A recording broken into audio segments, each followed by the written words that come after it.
How is it going, guys? Mutemwa here, back again with another video. So guys, in today's video we're doing something different. I'm going to show you my go-to lighting setup of late in the studio.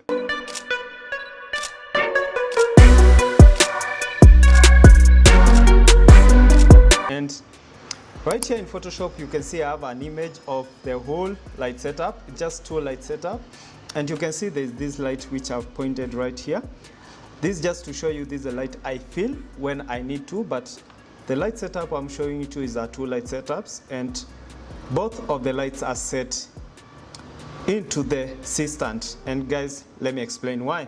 So the first one is the backlight, and the reason you can see I'm using a very small cone, which is like it's a small lighting diffuser, and the reason I'm using this specifically is to create very hard light, which is specifically channeled behind the model. This helps me separate the image from the background, and also gives me shadows which are perfect for if you need the photos for manipulation, or if you need the photos to just stand out, or if you just need to add depth in the images. And this light setup, I mostly use it in the studio.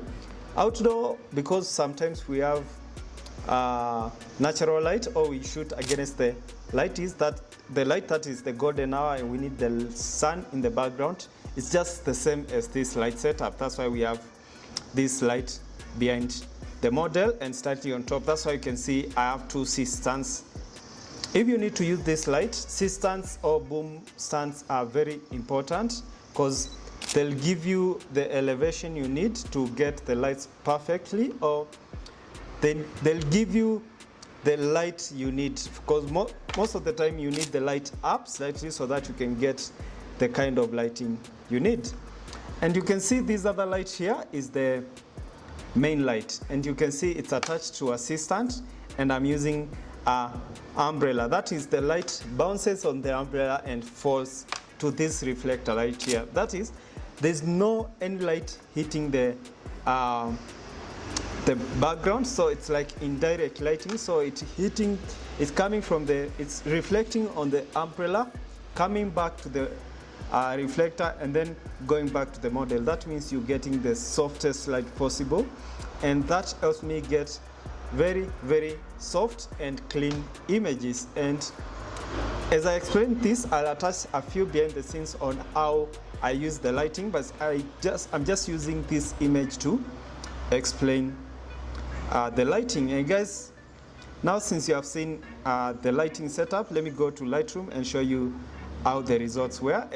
But as the video goes by, I'll still attach the results and how the edited images looks like. And let's go to Photoshop.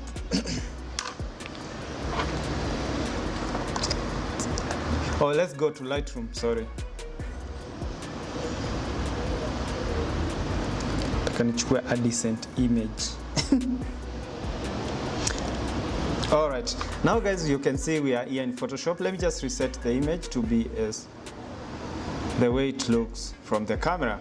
This is how the image looked from the camera, and you can see because I had attached a yellow gel on the backlight, you can see how the light is falling on the shoulders and just on the hair, and you can see how well it's separating the image from the background. And now you can see how soft the light is, hitting the model from our main light or from our umbrella. And yeah.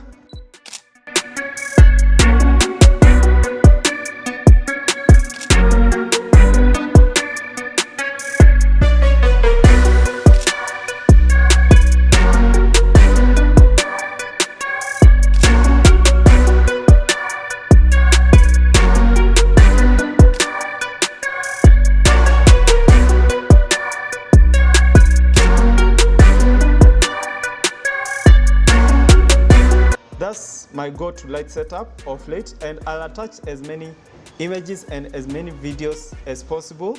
And this light setup, I've been using it so many times in the studio, and it's really giving me amazing images. And I would prefer, or I would recommend it to as many photographers as possible, because it's one of the best lighting setups I've discovered off late.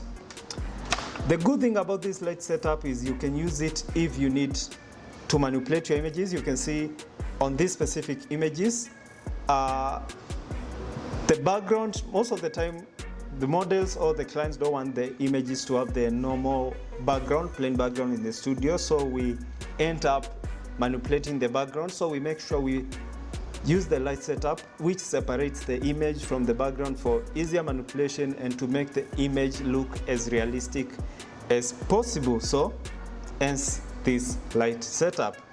I recommend this setup, and guys, as time goes by, I'll try to do as many videos as possible on my different light setups, both studio and outdoor. So if you like this video, make sure you give it a thumbs up and subscribe to my YouTube channel, and see you in the next video.